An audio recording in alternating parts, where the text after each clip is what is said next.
And now, it's Boomer Life, lifestyle discussion designed to make your life more engaging, meaningful, and complete. Celebrating the baby boomer generation, this is Boomer Life on CIL 650.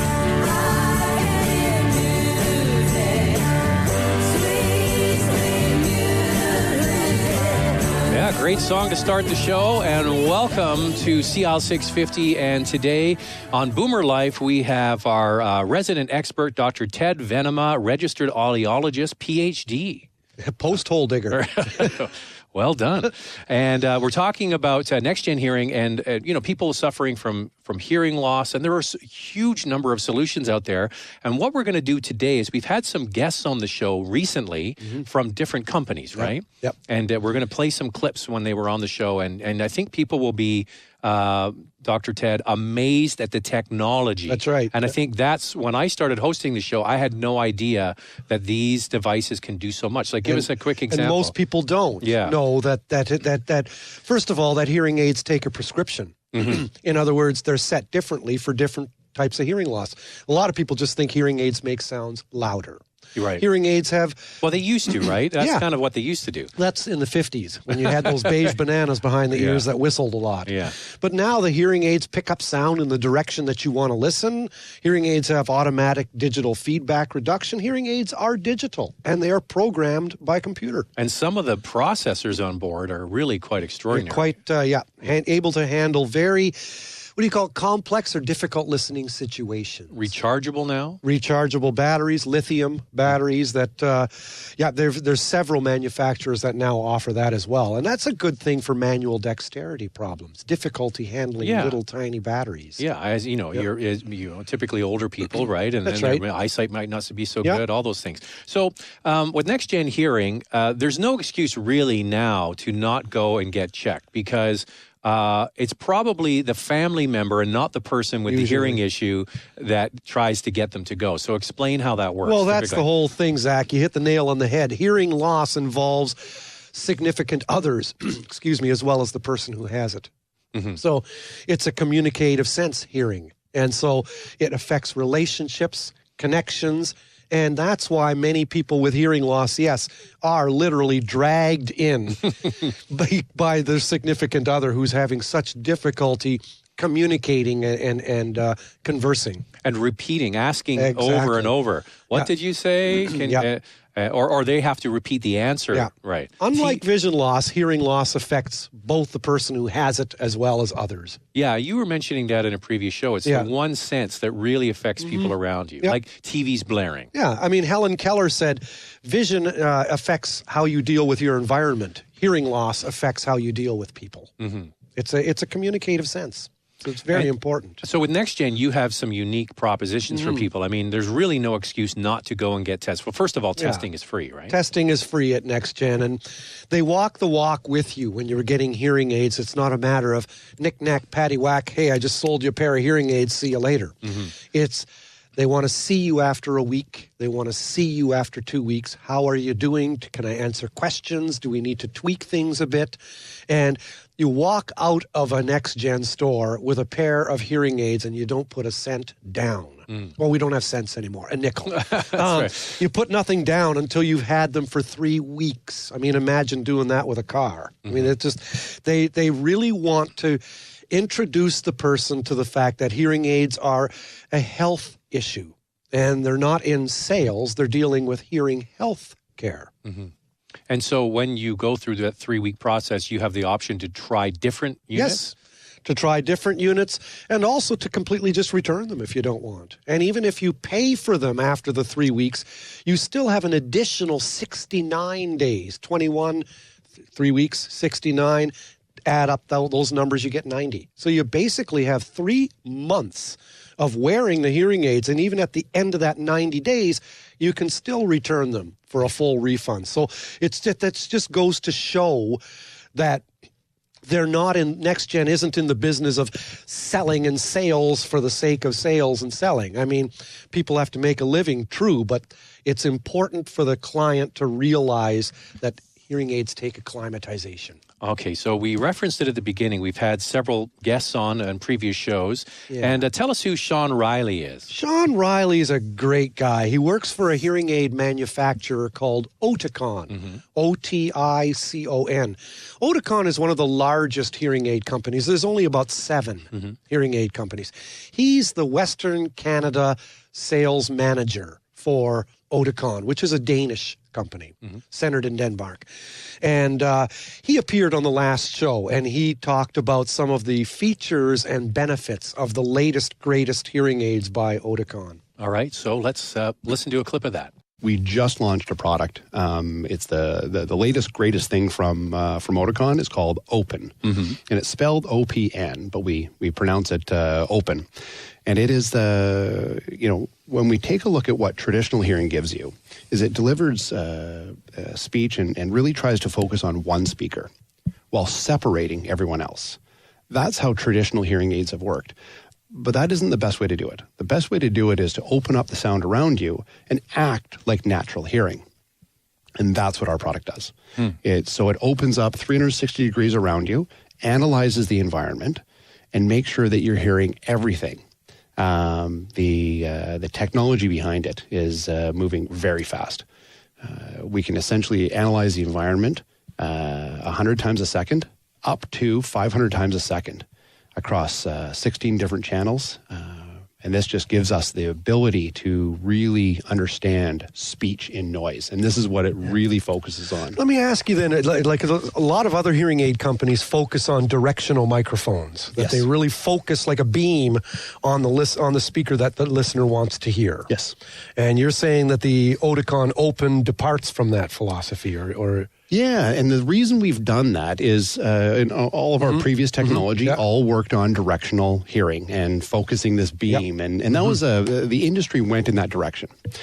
And it was, at the time, it was the best way to do things. But I'll use an analogy. So when man first took flight, the Wright brothers, we had a propeller. The propeller got lift and we took off. And the propeller was the best source of flight for ages, right? And until we invented the jet engine. And the jet engine doesn't use the same principles as a propeller. It uses a totally different set of technologies. And so that was a paradigm shift. And so the propeller could only get so good. You could only get it so light and the right angle, and the research of propeller went to a certain extent. And this is what we did with directional technology, is from not having directional technology, you remember this, Ted, to directional technology was a huge leap in technology. Then it got better and better and better, but there was diminishing returns. What we have done is we've looked at the industry like the jet engine. We have done things differently. And the reason we can do this is because of our new chip. It's called the VLOX chip. So your listeners don't need to know anything about VLOX, but this is what we call it. And this is what the product Open uses. So I'm guessing it has amazing computing power, as you mentioned, up to 500 times per second. That's quick computing. That is extremely quick. The other thing it does is when we look at, we're one of the oldest, we're the biggest hearing aid manufacturer in the industry.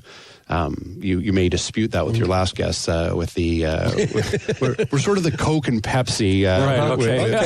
Got it. With one of the other competitors, we can argue about who's first, but let's say we're first or second. And we've been using this technology, and we're leading edge with our previous product. This new product is now 50 times faster than our previous product. So imagine buying a computer 3 years ago, and then your next computer isn't twice as fast, isn't 4 times as fast. It's 50 times faster. And this is what this new chip allows us to do. We are doing 1.2 million instructions per second. These are numbers that I can't even understand. I'm a sales guy, and so this is these are the things I look at. But this is the engineers tell me this. So your previous product, did that focus more on directionality then? And is that the propeller? It had, exactly. It had the best of the best propeller. It had that directionality. It had that. Now, we still, our company is founded on a couple different philosophies. And one of them is natural hearing. Using the natural cues. And so, yes, our previous product had directionality. This product does not use directionality as traditionally intended. Okay. And just for the sake of our listeners, directionality implies have focus on the direction of the sound you want to hear to make the speech you want to hear louder than the background noise. Yes. And Oticon now has put their emphasis on a different syllable. Yeah, and how we've been able to do that is the speed of the chip. But what it will also do practically is you're at a dinner table and you're talking to somebody in front of you. That's great. They're in front of you and you're attending to that. And then the waiter comes up behind you and says, would you like any coffee after dinner? If you can't hear the waiter walking up to your table, if you don't have that spatial awareness, if you then can't hear the waiter even say anything, you're missing out. You're missing out on what's going on. And so what our system does is it analyzes 360 around you. It is able to balance the environment. It is able to understand what is speech and what is noise. And it can focus on speech in front of you, behind you, beside you. And it can take noise and reduce it. It understands what's speech and what's noise. It can also work so fast that it can remove noise in between words. Right. This is the speed of the chip, and this is the direction we're going in. Yeah, that's got to be pretty fast. Because here we are in a radio station. You used to have, limiters and compressors, right? And as soon as you stopped talking, the compressor would suck up the noise in between your voice. And then as soon as you start talking, it would suppress it again. Yeah. So what you're doing is just taking that away, because that up and down, back and forth with the sound volume going up and down can be frustrating, right? Yeah. So this is just eliminating unnecessary stuff. Absolutely. Yeah. Because what is necessary is speech. And we have other technologies that we've developed that will positively identify human speech over anything else.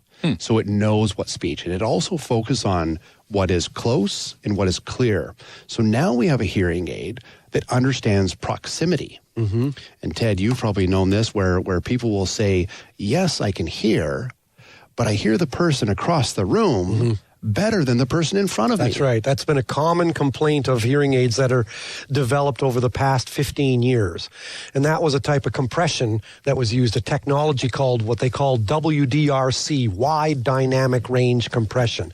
And that hearing aid technology amplified soft sounds by a lot and loud sounds by little or nothing at all. Because most people... So I guess they were trying to achieve what you're achieving, was this like a balance, but never really got there. No, they couldn't really get there. It was a good technology and its heart was in the right place. Right. But as you say, it made a lot of that pumping type of perception, that change in volume constantly. And because it focused on amplifying soft sounds, well, people sitting at tables are softer when they're sitting further away from you. So it's going to focus on the soft sounds more than the person across the table that's 3 feet from you.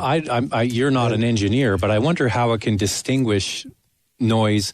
Speech obviously has a different kind of waveform. Yeah, maybe that's why, but it it's quite fascinating. Yeah, speech that it's able to, would it be able to distinguish whether it's the television versus the conversation, right? Yeah. Those sorts of things. You're right. So it certainly knows what human speech is, and it can filter that, and it does it also. It does it through the timing, 100 times a second or 500 times a second, depending on. And I'll maybe clarify that it typically runs and analyzes the environment at 100 times a second, but when noise is present, we crank it up to 500 times a second. Wow!